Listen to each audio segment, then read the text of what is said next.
Hello and welcome back to Arsenal Above All. The first Arsenal Above All show live from Mars, because that's pretty much where our heads are after what happened on Saturday. I've got James and Steve with me to go through, to sift through the debris of a really disappointing weekend away in Newcastle. If you've been to Newcastle, like I have, you know it's can get pretty messy, and it was a pretty messy one. But before all of that, of course, let's just get into it.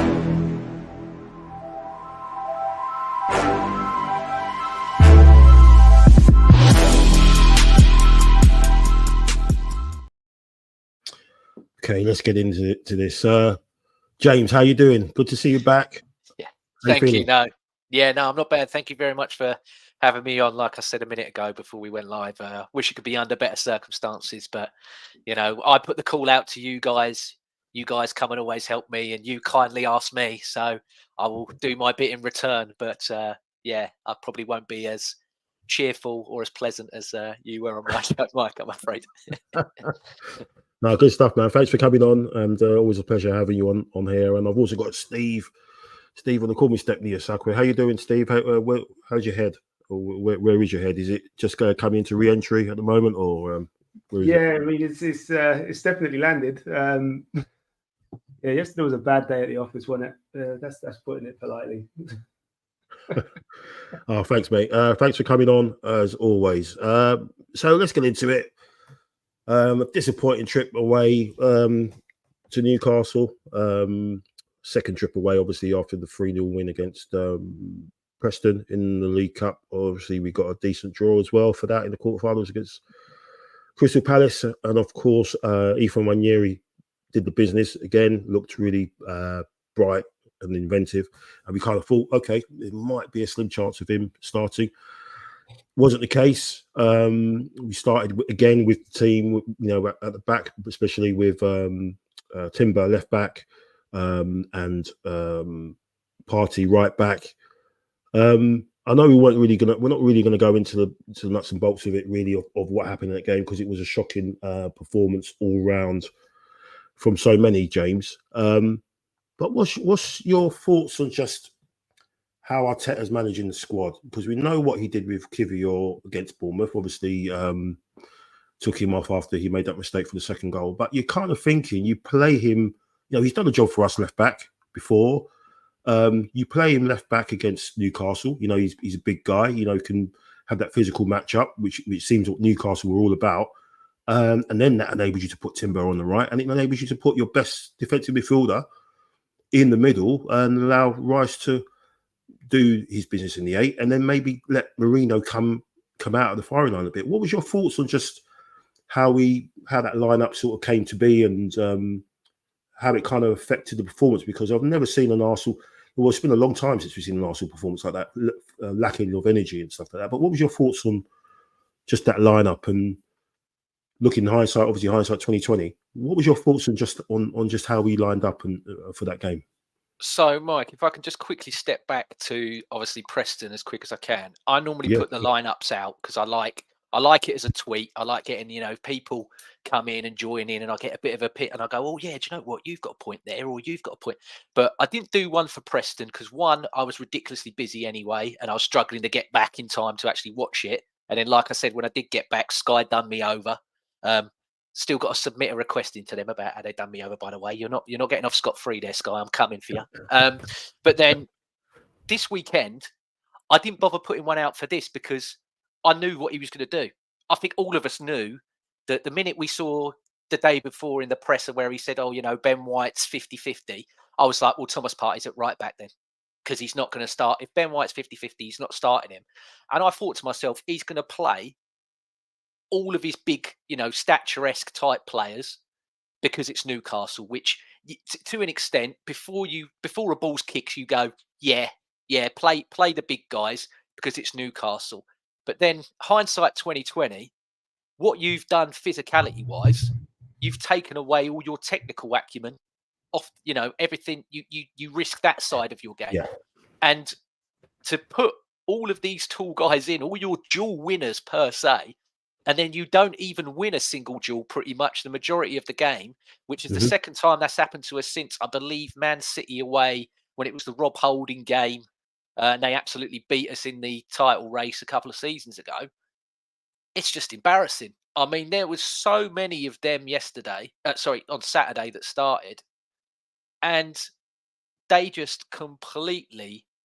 I mean, Timber for me, maybe that was why play him 45 minutes against Preston the other day from the start? Why didn't you just play Nichols? Why start Timber against Preston? Because he did not want any. That's the only time I've seen him with a player where he didn't want any of him. Gordon had him on strings. Yeah. Absolute strings. I've never seen Timber look shackled or frightened of anybody. I know it's a small sample size from when he's had the injury, but he just did not. He didn't look right at all. Didn't want none of it. Didn't want none of it. And I think as well, and I'm sorry if I'm jumping the gun here, Mike, so rein me in if I am, but to see that first half and then still stick with them, to not bring anybody off after that first half, criminal. Yeah. Just criminal. Yeah, that was unbelievable. You're thinking straight away, there's 2 or 3 players that could have came off there in that first half, Steve. Trossard being one of them. Also Martinelli, that still seems to be playing without functioning, having a functioning brain at times, some of the decisions he's making. But yeah, just what was your thoughts on it? What's your take on it, Steve? I mean, I think it all goes back to the squad management, not only the squad management, obviously, of on a match day, on a game day, and again, him being reactive and not being proactive. But this kind of goes back to the start of this, in the summer, doesn't it? In terms of some of the people we let go, you've got, we let obviously Vieira and ESR go. We know obviously Vieira is probably the one that we probably kind of, okay, we can let him go.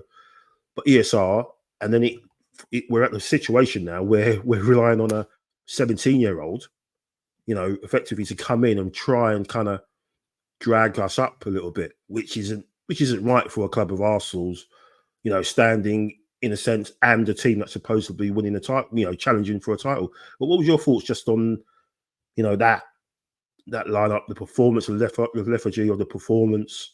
Anything stood out for you? Yeah, I totally agree with James here. And I think I've said it before when I was last on, Mike. Arteta's not a gambler.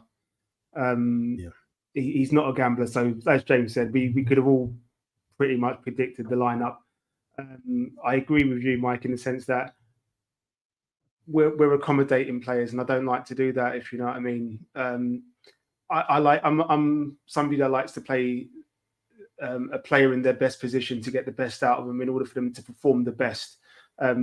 Yes, people can say, "Oh, well, Timber can play left back." Yeah, but he's a right back or a right centre back or a right central midfielder in the centre. He's not a left back. And when you come up against somebody that's tricky like Gordon and how effective he was in both getting forward and getting backwards, to be perfectly fair to him, it does hamper a player, and it does sort of, I don't want to say knock their confidence, but it just makes them think twice about what their next action and the next movement. Me personally, yeah, I would have loved to have seen a left-footed left back. It's the way to do it. A right-footed right back. Saliba and Gabriel pick themselves. In the middle, he does have a bit of a problem there because, again, he's trying to accommodate getting Merino into that team, and it's just not working at the moment. Look, we look at Havertz last season. We go, okay, well, look, he progressed and blah blah blah. And Merino, this is still only his first few couple of games, and he's still getting used to the team and everything else. So there's levels of excuses there for that. But we were the whole balance of that starting 11 wasn't right. Martinelli has that problem of, like I said before, he doesn't have that consistency with somebody behind him. So whereas even on the right hand side, Saka didn't have it so much either with Partey. Yes, he had better protection, I guess, because Partey would always slot into midfield, and that wasn't too bad. But when Saka plays with Ben White, for example, him and Ben White's understanding is Ben White will just consistently make that run, that overlapping run, just to team think about what they've got to do without having that overlapping run.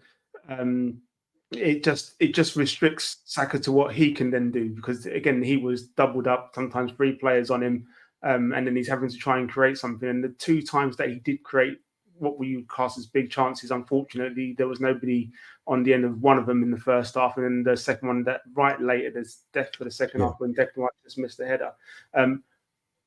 We just haven't had that consistency and fluidity in our team, and trying to force it with more midfielders is hasn't worked, has it? I mean, no, you were atrocious yesterday. Yeah, I mean, it's pretty much. I mean, I think James has mentioned on his show and on Purely as well. Sorry, it's pretty much, give it to Saka and let him spam over a couple of crosses. The 3 kind of chances that we had, if you could call them chances, came from Saka. It was one was a corner which fell to Marino, and he obviously had it cleared off on the line. The 2 crosses, the cross in the first half when no one was there, and then the one in the second half, which right at the end when he put over to Rice, and you could see his reaction afterwards. He kind of shakes his head. It's like, well, that's 3, that's 2 kind of gilt edge passes or crosses I put in. Someone's got to be on the end of it. James, again, touching on what Steve said. I mean, that right hand side, we've all loved it. We've loved it. The triangle with him, with Saka, White, and Odegaard. But that was always the worry, wasn't it? We were just so over reliant on that side, and it's like chickens have come home to roost now. Now that's totally been fragmented, it's broken down. Obviously we know Odegaard's been missing for 11, 12 games now.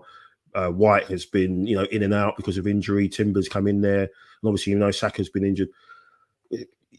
What does it say about Arteta in terms of him not be able to have a functioning team like that can attack from both sides? It's not all about the right hand side and just like absolutely pummeling it down side, becoming too predictable. One of the key things he said last season was about becoming too predictable. That's exactly what it's turned out to be. But I don't understand how you can get to a point like this where you're up against what you're up against with City, and 1 or 2 players are out the team and you totally go to pieces. City have got a couple of players out the team. They still managed to, obviously up until yesterday, they still managed to get the result over the line.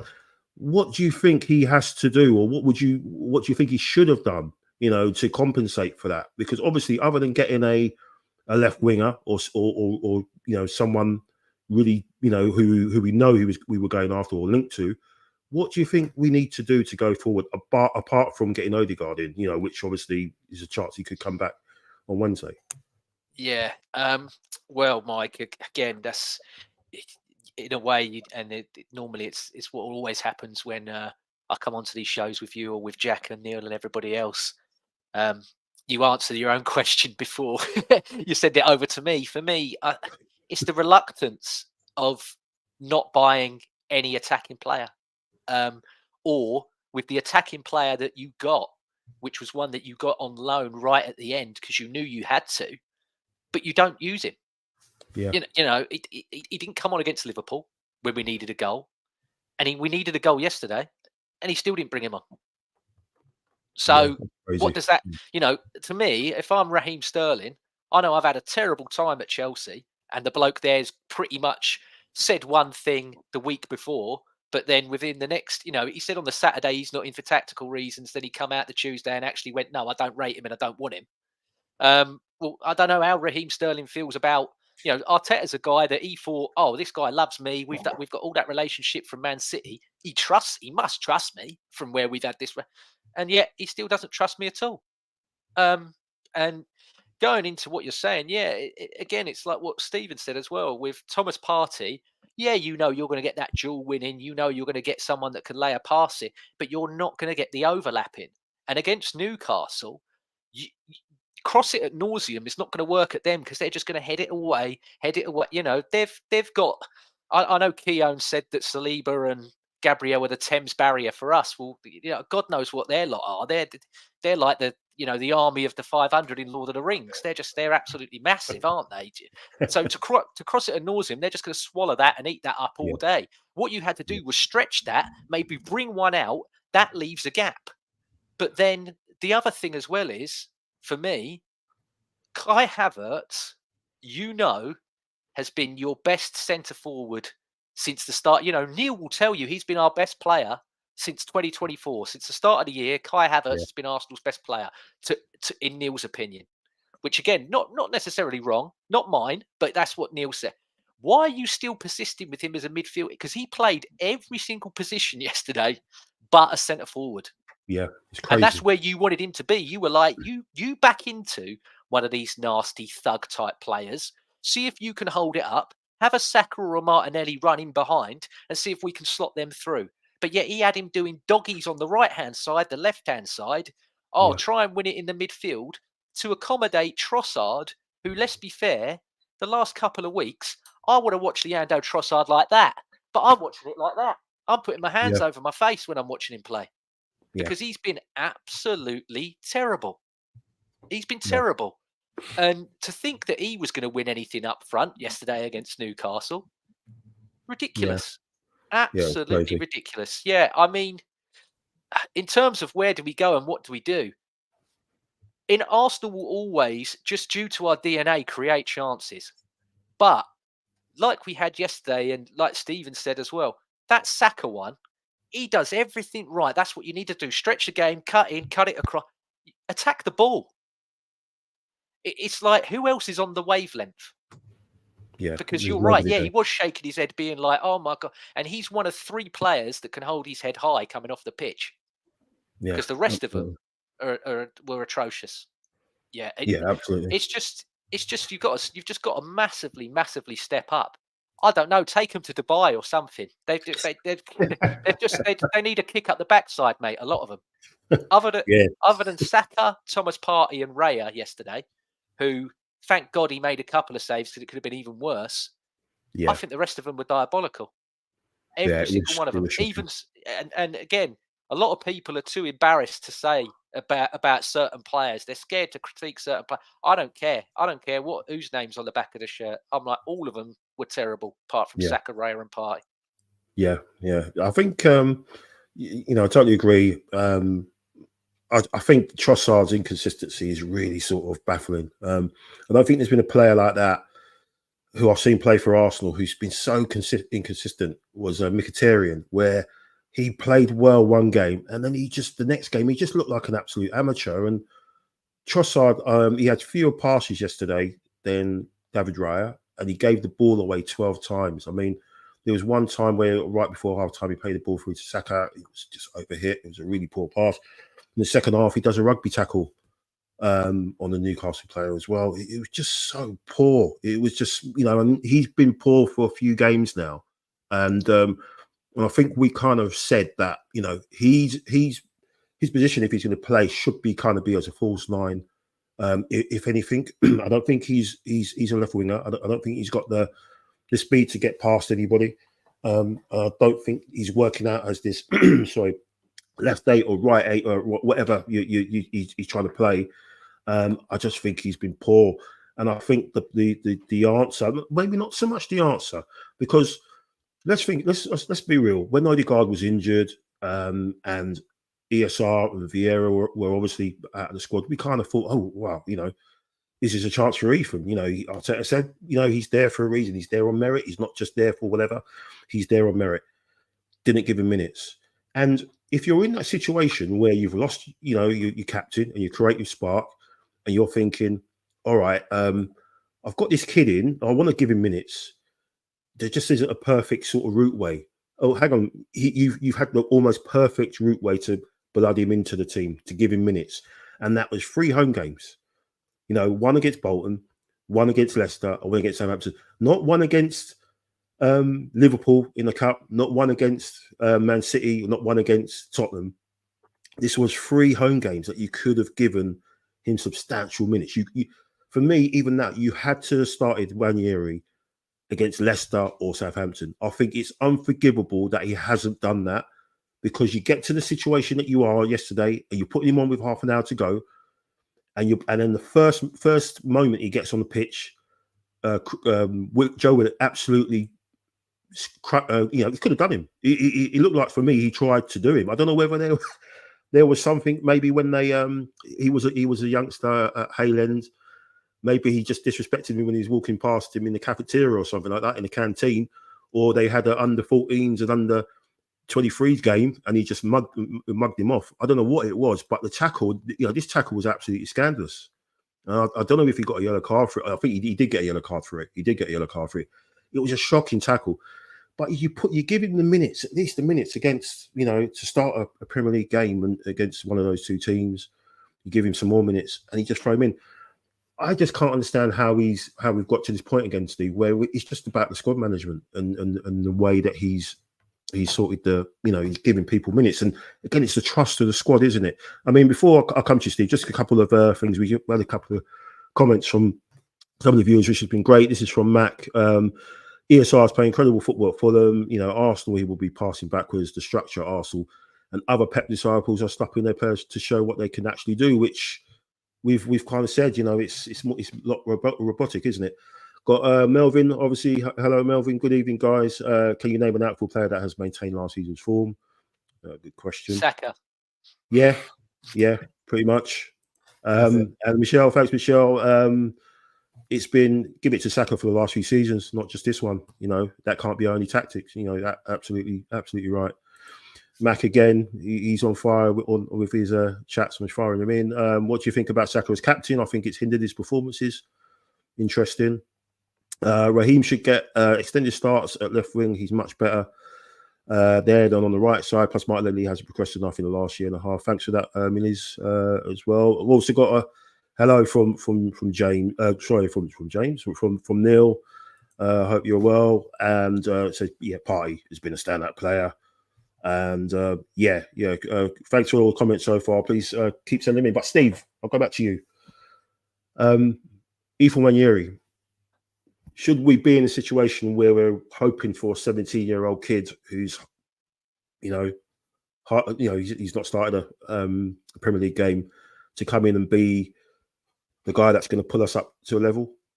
Is it more evidence of just Mikel Arteta just not trusting his squad despite everything that he says?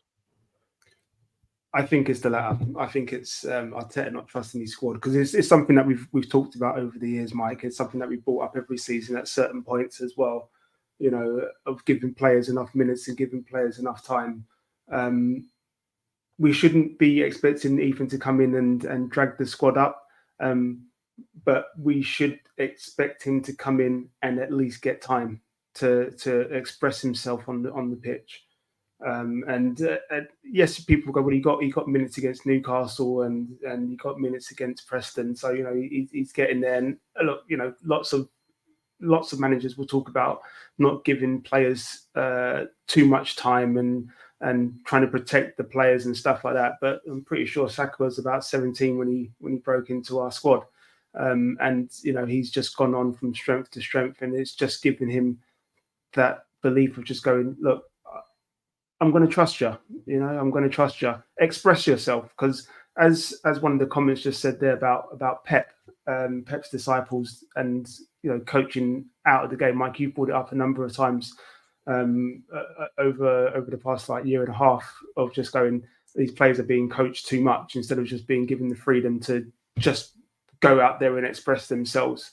We've heard, even it's not a complaint. It's not like, I'm not saying Saka complained about it, but we look at Saka's early videos and early clips and early performances, and he was just an attacking threat. But he now has to do the defensive side of things as well. So he does both fantastically well. But he's being coached out of his most natural instinct, which is just to go and attack and looking for that pass back and looking for that safer options. And all managers are doing it now. Like lots of managers are doing it. Look, what's the safer option? Because with all the stats and stuff that they bring out now, it's all about the XG, and that's why we're not seeing as many long shots, for example, or stuff like that. It's because of they're looking for safer options and stuff like that. And I don't know. It's. I just think if Arteta's looking for balance in the team, and I mean true balance, he has to play players in their best positions and not accommodate other players. And like I said, just trusting the players to go out there and express themselves. We look at how we were at the beginning of the year after Christmas, after Dubai last year, and the players just seemed to play with a bit more freedom because slightly the pressure was off. Because I think at that point, I think Liverpool were ahead of us and City were ahead of us, and people were again writing us off, and then we just went in that run, and then overtook Liverpool, and just close at the end. But it's having that freedom of just going, look, go and express yourselves, and not being so hampered with the structure that's being put in front of them. Because when you put certain players in that structure, like I said, up what the Marino thing, we're asking him to do something that is not necessarily something that he is probably capable of doing. Yes, he's a footballer, and you say he can play anywhere in that central area, but he's not capable of doing it. Trossard, as you both said there, Trossard has not been effective. He's not been effective. And yes, I get it that with certain senior players, you want to give them more of a chance and more of an opportunity, but he's not been effective. And he should have come off at half-time. I was expecting him to come off at half-time, to be perfectly fair. Of him and Martinelli, I was expecting like one or both of them to come off. Martinelli was just running into the corner and not doing anything. It was always head down, run, not sure what to do, lose possession. He was pocketed. He was pocketed the whole game, and he couldn't have come off any quicker, to be honest. So yeah, like I said, I go with the latter, and we should be, we should just be playing left back. Lewis Skelly is a left back. Could have played him. He's done well. Yes, more central is his position, but play him at left back. If you're struggling for left backs, play a left-footed player at left back. Only Philip Lahm has been that sensation in recent years. And at right back, you play Timber at right back, and you get a better performance from him, and then that gives you a more solid defence. And then in midfield, you play Partey because he's your best one. You play Rice because he's your engine. He just runs non-stop. And then Marino can come in at some point, and then, like I said, you drop Trossard next game. Got to drop him. Can't see him starting. Yeah, I just think, I totally agree. I just think, James, Arteta's just got obsessed with this dual monster thing and having this physical presence and trying to control games that way. And then we've come up against a Newcastle team that, were just set up their team to basically do the same. Have big physical guys in there. Joe Linton managed to get away without getting the yellow card again. I don't know how, for what he got up to.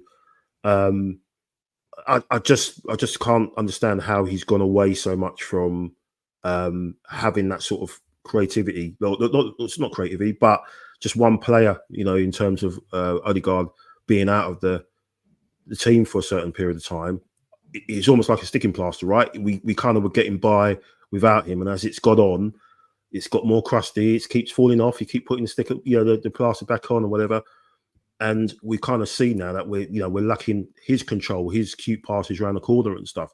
But I just keep going back to it. I don't think we should be in that situation where we've got a squad where it's sort of so unbalanced. We've got, this is a guy that's been in charge for 5 years. This is him. There's nowhere else to point the finger at in terms of the shape and the balance of the squad. Before I go to you again, James, just a couple more comments in the. Be thrown in. Thanks very much for that. Just Neil saying two of my favourite players in Trossard and Martinelli are nowhere near the levels expected. And then he said, to be fair, aside from Saka, Ethan and Partey, all the players have been below average. Yeah, because Ethan 1 year he's come in and he's scored goals. He's come in and scored goals, and he looks like that creative spark. And Rice is the biggest surprise. I'm kind of thing with Rice. I think with Rice, it's the Euros hangover. He's not had a rest all the way through, and he's being asked to play an 8 1 minute, and he's being asked to play for 6 the next, and then both in one game sometimes. So I don't understand what Arteta wants from him really. Mini Zen as well. As I sent another chat. Thank you. Martinelli has looked abject without Xhaka. It seems. Can't remember the last time he's had 2 games on the bounce. That's pretty much absolutely spot on. Good shout. Matt has said Trossard has to be benched. Yeah, Sterling has to start. Stop trying to throw Ethan on lastminute.com. What does Ethan have to do to start a game? I think as you said earlier, James, you're trying to get a goal, and you've got a guy on the bench who's in the current scheme of things, I think he's the third highest goal scorer Premier League goals he's playing at the moment. You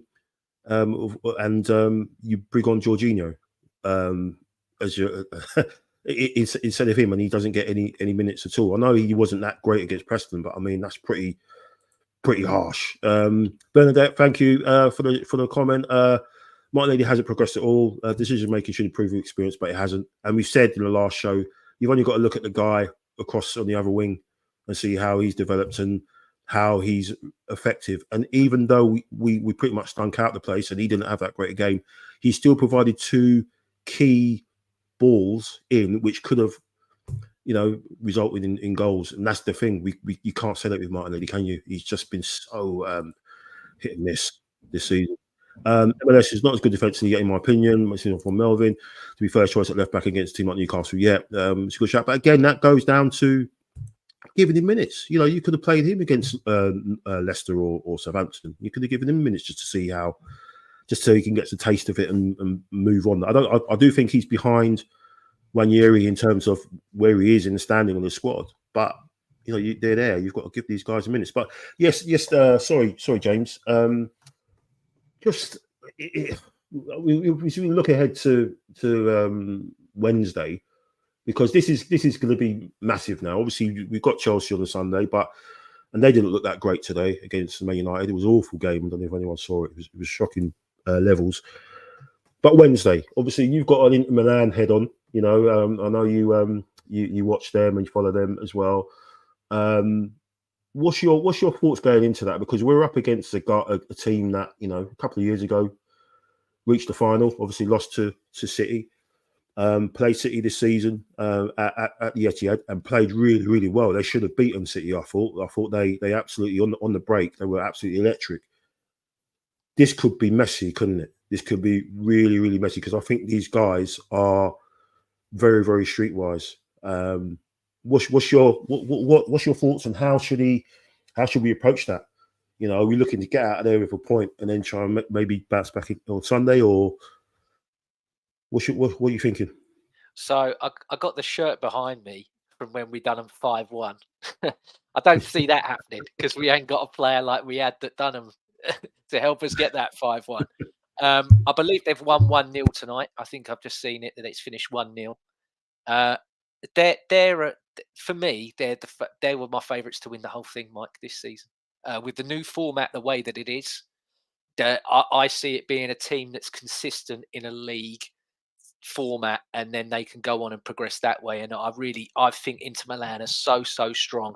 I think Inzaghi is one of the most underrated managers. I don't think he's praised enough for how well he can adapt to a situation. We're talking about a guy here that for us can't adapt to a situation. He's reactive, not proactive. He's got players there that he spent buckets loads of money on, still doesn't know what their best position is yet. And there's one glaring weakness in Inter Milan's side for me, and that's still Denzel Dumfries. I do not rate him at all. I don't think he was good for the Netherlands in the Euros, and I don't think he's good at all for Inter Milan. So for me, that left-hand side away on Wednesday has to be fantastic, because that's the side that's got to attack Dumfries playing on the right. Yeah. Because he will leave space. And for me, I think he's got to make a big call here, in that most of the times when Martinelli's been bad, you take him out, and then when you bring him back, he reacts. And normally, 9 times out of 10, Martinelli has a brilliant game against Chelsea. So I would say to Martinelli, you ain't playing on Wednesday night. And Sterling can't play against him on Sunday, because he's a loanee, so he can't play. So as much as I know Jesus, when he, for whatever reason, whenever he hears the Champions League music, he becomes a totally different player. I'd be having him locked in a room now with his AirPods in, just that on loop all the time, because he seems to react to that Champions League music compared to the Premier League music or North London Forever. He can't do it when you play that, but whenever you put the Champions League. But yeah, I would be going on. I'd be playing Sterling at the San Siro next Wednesday, and I would be dropping Trossard. Again, Neil said it a few weeks ago. and I wasn't 100% sure, but I do agree with him now. I do think that we're trying to appease Trossard for whatever reason because he's thrown a wobbler. And I'm sorry, but why? Yeah.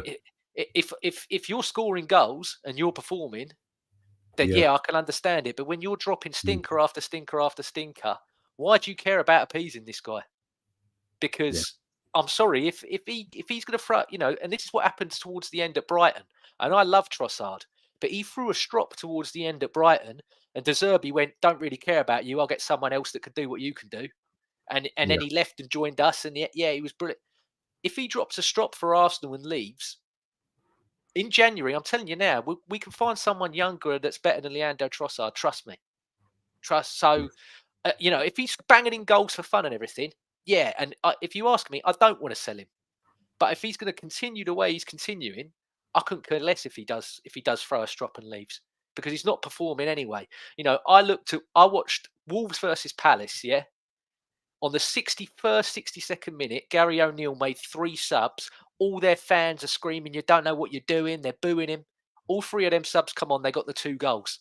Yeah. Because he weren't scared to drop the player that they're all going, "Oh, don't do this, don't do." Spurs today, can't abide him. He took off Son. Son was screaming at him. And as much as I don't like Spurs, Heung-min Son's 10 times the player that Trossard is or ever will be. He took him off, brought on Richarlison. Richarlison got an assist and they scored. Yeah, 100%. It just, again, it just goes to the reluctance for whatever reason to displace certain players within the team. People go to me, "Oh, Arteta's ruthless. Arteta's ruthless." Well, why ain't he being ruthless now with Trossard? Yeah. Because you're backing someone, you're giving someone all the time and all the minutes, when again, and it was like I said when you were with me the other night, Mike, you've got international established players that aren't cutting it for you, and yet you've got younger, hungrier players that are scoring, regardless of the opposition. They're scoring, they're turning up, they're playing. Play them. Because again, I'll repeat myself again, and I apologise for doing it, but the young players bailed you out and saved your job first time round. 100%. So back them. Yeah. Back the youth. Yeah, I even people go, "Oh, you can't play Martin Odegaard on Wednesday because what if he hurts himself again?" Don't care. If he's even 85% fit, you chuck him on, because if he does one thing and we score 1-0, if we get a goal like we did against Shakhtar Donetsk and then we're backs against the walls, but we sneak out of there with a 1-0, I'm happy. I'll take that right now, because I don't necessarily think we'll be slapped against Inter Milan, but I can't see anything. Both these games next week, I can't see anything more than a draw in both of them.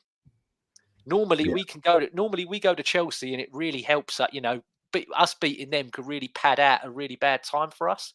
But just on the balance of everything that's going on at the moment, I can only see us potentially getting 2 draws next week.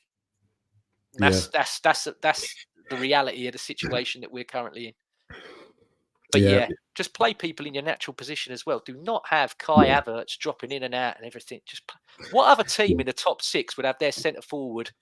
You go on the right hand side. You go. Haaland's not playing as a right 8 anytime whatsoever for Manchester City. Why is it acceptable for Havertz to do it?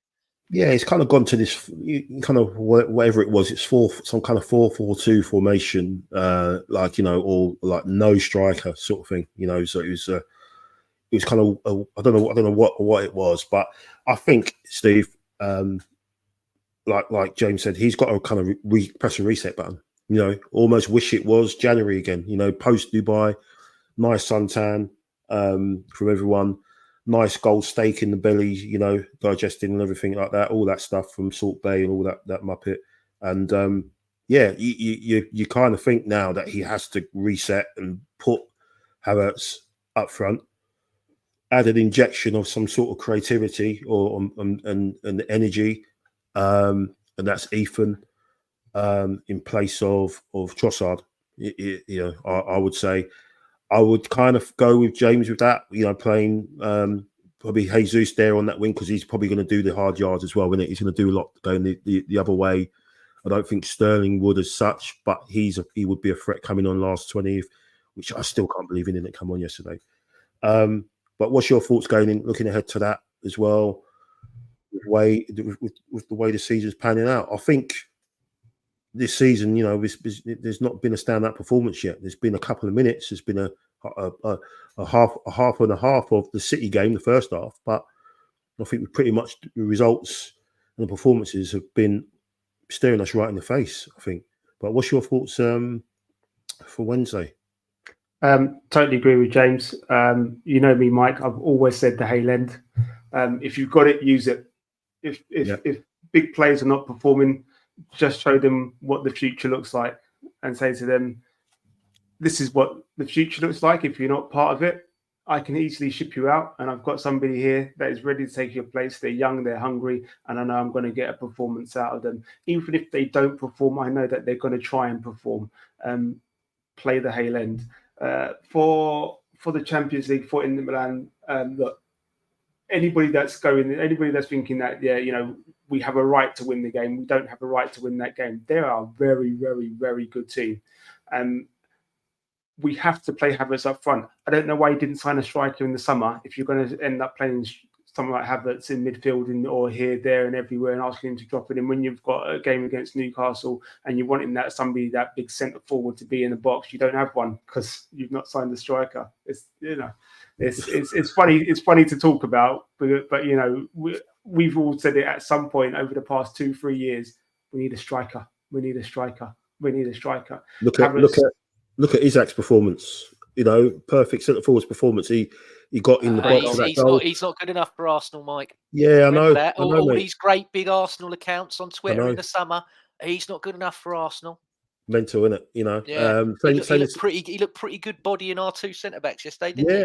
Yeah. The best defence in the world. Both of them getting bodied yesterday. Saying the same thing with Gyökeres as well, aren't they? Saying, he's not good enough. He's only doing it in Portugal. But sorry, Steve, I digress. No. It's I think it's something that we talk about regularly, Mike. So for the listeners that don't know, we constantly talk about signing a striker. It's something that we've needed for a while. After Jesus' first season with us, we were like, okay, yeah, great. But then after that first season, it sort of went a bit downhill. And then his injuries and productivity in front of goal was not as great. And we was all going, yeah, we need a striker. We got rid of Eddie this summer, and you thought, okay, he's got rid of Eddie. A striker's coming in. It's got to be a striker coming in. Those two chances, yes, one fell to Declan Rice and one nobody was on the end of. But if you've got a striker in those positions, there's a higher percentage. And again, we look at statistics and stuff like that, and an out-and-out striker tells you there's a higher percentage that they're going to score in those positions. If you've not signed the striker because you're saying, oh no, I've got Havertz and I'll wait for this game, I'm going to play him a bit more centrally, to back up the midfield. It's totally pointless. You've just ruined it. Like, do you know what I mean? There was no point in saying that you've got Havertz as a striker if you're just going to drop him into midfield. Because as James said, it doesn't work. It doesn't work. We look forward to Inter Milan going there. 5-1 is not going to happen. We don't have Henry to bang in a hat trick. But we've got to fight. And look, I've said it before and I'll say it again, is he won't go there to say, let's get a result, as in a draw. Like, he will go there to say, let's get a win. But he has to be smart with it, and he has to play his best players in their best position. I still find it difficult to say that we'll go to an Inter Milan Italian side that are doing well, maybe not so well this season, but are genuinely doing well. That we can go there and think that, yeah, we can win that game, but we have to go there and win that game. You have to go there and think, right, if it's going to be a cagey game, they're probably not going to come out and just bang us for 4 goals or anything. But if we keep it tight, then a goal either way probably wins it. Do you know what I mean? But then we have to be clinical in front of goal, and you have to have a striker up there. With James, Jesus in the Champions League shirt, put him in the earbuds, just say, listen to that. This is your moment. If Odegaard is anyway fit, as James said, look, he has to play. Yeah. I think to get that left-hand side right, we need to know who's going to play that that Xhaka role. And if it's going to be Declan, then we need to know that, yes, you got Declan there, who's going to play at left back, and then who's going to be up there. Like I said, Jesus is probably the one that you've got to go with. I think Martinelli has to be dropped. But you've got to get that working in training up until that moment, because that could be a potential area for us to attack. We know the ball's going to go to the right anyway, so there's no point talking about it. And the Italians are smart defenders, so they'll put reducers on Saka and stuff like that. But I'm still happy because Saka will still turn up. Like I said, he will still do at least one moment where either he creates, he scores. It's just that if he's creating chances, the people in the end have to do their part as well. So we'll see. Like I said, win, but that's it. Yeah, absolutely. Just touching back on that, Steve, Joe, thanks for that, mate. This is just a snapshot of what happened when Ethan Nwaneri came on. We just looked a little bit better in that last third. Strange that, you put on an exciting, energetic kind of kid who wants to, like you said, be hungry and make himself available, and he kind of improves performance a little bit, just start threatening the last third. And we were talking about Havertz's touches in the second half there. There you go. Look at that. There's not much more to be said in it. He's meant to be our centre forward, and look at where his touches were. And the other guy that was meant to be playing up front or wherever, or the left 8 or left or right 8 or whatever, that's his touches in the second half. I think that's before he tried the rugby tackle. Must have thought it was England, New Zealand at Twickenham or something, in that game. But not good enough. And we've got to kind of hope that this guy comes back for what it's worth and gets us ticking and gets us moving the ball and be a bit more creative in that last third, because it's not enough. It's really, really, really poor. Before we go, let's just have a couple more chats. Got something from Neil. Ethan is the answer. Why can't Eyebrows see it? Talk about Arteta. Why can't he see it? Mac, the question you have to ask: will Arteta win us big trophies with what we have seen, with the expenditure made? If not, do we need to question whether Arteta is the right person for the job? Good question. I think. Can I quickly answer that one? Yeah, go on. I've had that. I've had a couple of people mention say similar things, and it's always, who do you get in? That's the difficulty, because the manager I wanted before Arteta is the current Real Madrid manager, and it was just before he went to Everton that there was an opportunity to get him potentially, but we didn't, and then he went to Everton. And I was like, okay, we need Carlo, because Carlo wins. He's at Madrid. That's the manager that takes this team to the next level. Anybody else is just a gamble. You don't know who's going to come in, don't know how good they're going to be, and then you could be in a cycle of where you're going, right, this manager hasn't worked out, this manager hasn't worked out, and all of a sudden you're Man United, and nobody wants to see that. Bit of perspective, we're okay. It's frustrating that we're not doing better. Beginning of the season can be, like I said, first 10 to 15 games can always be a bit iffy, because you get the teams that are coming up that just want to play their heart out, and then they get surprise wins and stuff like that. So a bit of perspective for that, but we just need to see improvements. And like this time last year, it was almost similar. And then after Dubai, we come back all tanned up and we're like, wash, just ready to go. So we can't do that this year, but let's see what happens. Yeah, I think it's all context. But for me, he has to. We have to win with some form of silverware this season. All right, we're in the quarterfinals of the Carabao Cup. It's not at the top of the list, but when you look at the teams left, we're supposedly by the last couple of seasons, we're clear of any of those teams in there. Really, maybe Liverpool will give us a game which I'm sure will cross paths with them at some point. But when you think you've got Palace and you've got semi-final, one of them is going to be at home, hopefully at a rocking Emirates, and then you can play whoever you're going to play in a one-off game. The fact that we haven't even got close to winning a trophy since 2020, James. I think we I think if you go to the old Jennings, isn't it? Jennings bookmakers, we're favourites to win it, aren't we? So what's your thoughts on that question from Matt? Do you think he's the man to take us across the line, or do you think? Well, well, I'm nervous, Mike, because I expressed this opinion on another podcast towards the end of last season, and I upset pretty much half their listeners and got called nearly every name under the sun on Twitter. So I don't really want to upset everybody that subscribes to you if I can help it. But I'll answer it because, again, I don't shirk my responsibilities. For me, if he doesn't win anything this season, he's got to go. He's got to go. Too big of an outlay. Most backed Arsenal manager of all time. And for me, Neil puts it in there. I'm fearful that some of our big names will leave, so Arteta has to take the responsibility. I think that we're going to have to look at it and go, do you know what?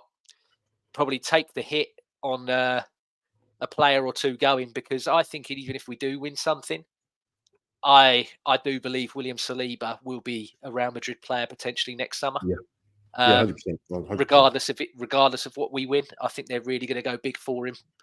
And so you look at that and think, if we win nothing, a new manager coming in is probably going to get a windfall from a Saliba going, and he might not want some of it. You definitely want Odegaard and you definitely want Saka, but some of these other big names, they're not really performing. So how, losing them, how badly is it going to hurt us? Because a new manager might be like, I don't want these. Yeah. I don't want these big. And I don't think it's as much of a mess as what we've inherited before when he left, because the structure upstairs is actually a structure. It's not full of crooks and people that are, only there for the benefit of themselves. They are actually there for the benefit of Arsenal. Yeah. So that doesn't frighten me as much as it would before. But yeah, no, for me, definitely got to win. Definitely got to win a trophy this season. 100%. Because so who would you get, James? Who would you get? We're Arsenal. Anyone we wanted. Anyone we wanted. Yeah, I think I agree with that. Every top manager in the world would want to come to Arsenal. I think I find it completely baffling that there are people out there that do not think if Mikel Arteta was to leave, we would be screwed in terms of who we're going to get. See, the thing is, I'm just the question that I was throwing back to other people was, who's the next manager? Who's the person that you think takes us to that next stage? Who's the person that takes us from being nearly men to the men, basically? Who's that play? Who's that manager? Because, like I said, the manager that I wanted at the time, before Unai and before thing, was Carlo. Because I just thought if anybody comes in and deals with those big egos that we had at the time, Carlo comes in and just goes, I don't care who you are, innit? You're playing under me, and I'm that guy. I'm literally that guy. He's gone to Madrid after Everton. Like, I don't know how he managed to get to Everton in that period, but he went to Everton, and then went to Madrid, and the rest at Madrid has just been history. He's won countless leagues, countless Champions League, Copa del Rey's, all the rest of it. Which are the other top managers out there that you think we go, right, we get him, and that's the guy? I agree with you. I think Ancelotti would be the main one on the list. If you could somehow, because he's as much as he's won Real Madrid, he's on a sticky wicket, especially after that Clasico the other day. Yeah. He's really, they're really turning into him. So if he's available, you dangle the carrot at Ancelotti straight away. But again, Inzaghi at Inter Milan, I'd take him. If you want to go for another sort of younger type of manager, I think Holness at Stuttgart is one that you need to be keeping an eye on. He looks like he's got a plan in his head.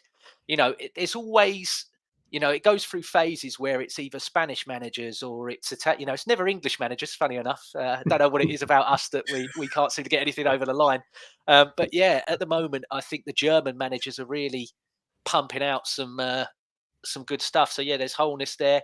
I do not believe that it would be as much of an uphill task as a lot of people make it out to be. I think there's a lot of, do I want Mikel to go? No. However, I can't see how you can go 6 years with God knows how much, what is it, nearly 800 million spent, and just keep repeating this cycle. Because I've got people that are like, no, you just keep going until he wins you something. Why? Why? Yeah. What other team does that? Yeah. I don't. Yeah, you're right. We can't go back to that. We can't go back to that. That sort of Wenger era is it's like, well, he picks when he decides to leave. Somebody needs to make that decision, I guess. And like I said, I just wanted to hear other people's manager options. Like I said, for me, it was the only one that takes us from, because if you get Carlo in, A, he knows the league because he's been there with Chelsea and he's been there with Everton, so he knows the league. B, the players have no other opportunity but to respect that guy because of what he has won. Some of your younger players, like your Sakas and stuff like that, will obviously up their game to a different level because they will go, right, this is the standard that I need to reach to enable to reach that Champions League. And that's the thing. I don't want us to just go from a sideways manager to a sideways manager, if you know what I mean. I want that next step. If we're getting rid of Arteta, then I want that next step. Otherwise, whoever comes in next is not a risk, because it's a risk of just going, oh, we've just gone sideways again, if you see what I mean. I want the manager that comes in, and yes, winning stuff elsewhere doesn't necessarily mean that he's going to come in and win stuff with you, but at least it just sets that expectation that you have to win stuff. And if you're not won stuff in 2 years, 3 years, you're gone. Right? Do you know what I mean?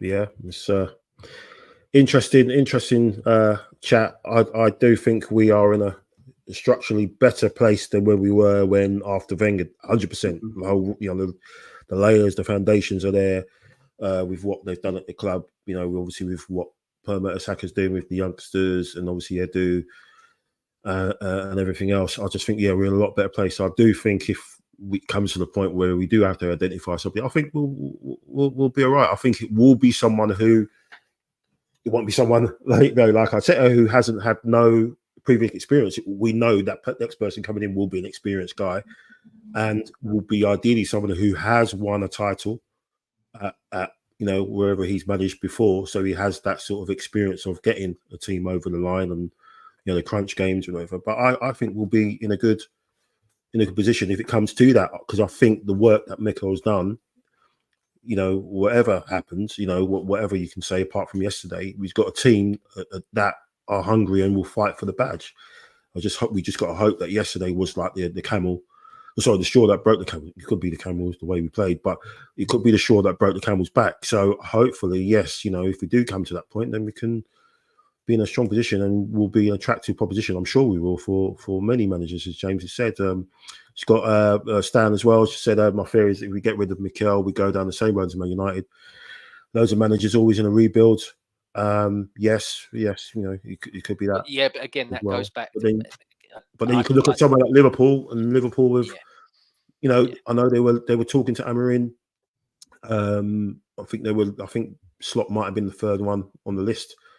And then look what's happened there. He's kind of, landing on his. Again, Man United had no structure in place, Stan. Yes. Yeah. They have been an absolute shambles for year upon year upon year, because, and a bit like, maybe not to the extent that Arsene Wenger had control, but Ferguson ran the show.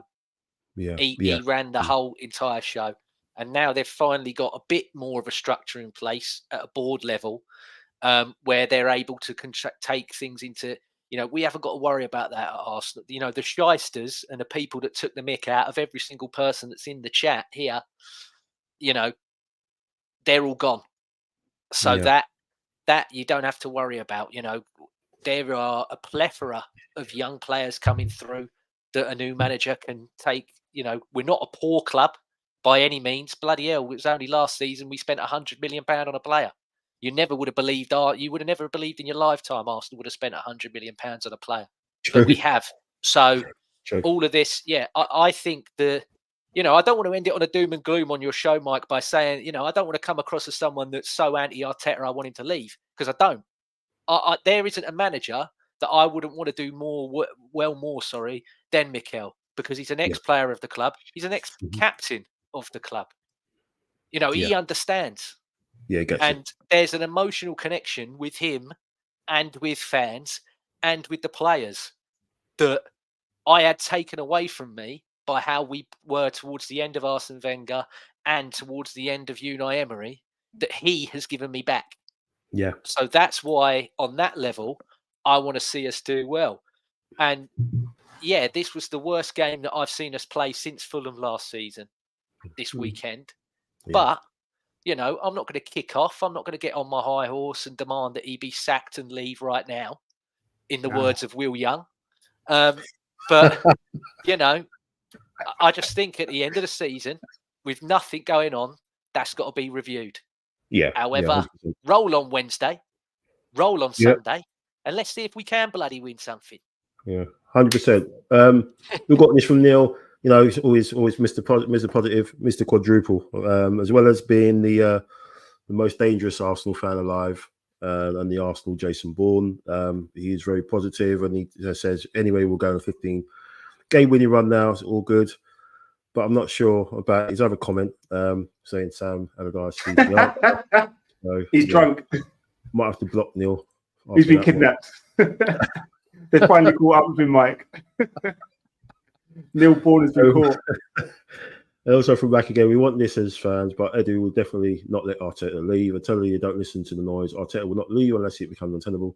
We'll finish top 4. He's staying. Yeah, because I think some people are saying that KSE are happy to be at the top table, getting the Champions League money, and if we go on a fortunate run or we pick up something along the way, then that's a bonus. Because we do remember that he said he didn't buy Arsenal to win trophies, did he? So yeah. Thanks. Sorry, man. Just quickly, I think that, just one thing that we none of us have mentioned it because we don't like to mention it on the show, but the 115. They are just a machine in it. It's been difficult. Like, do you know what I mean? It's in any other normal circumstances, we would have been up there. Do you know what I mean? We would have won a couple of titles. Yeah. It's just the 115 in it.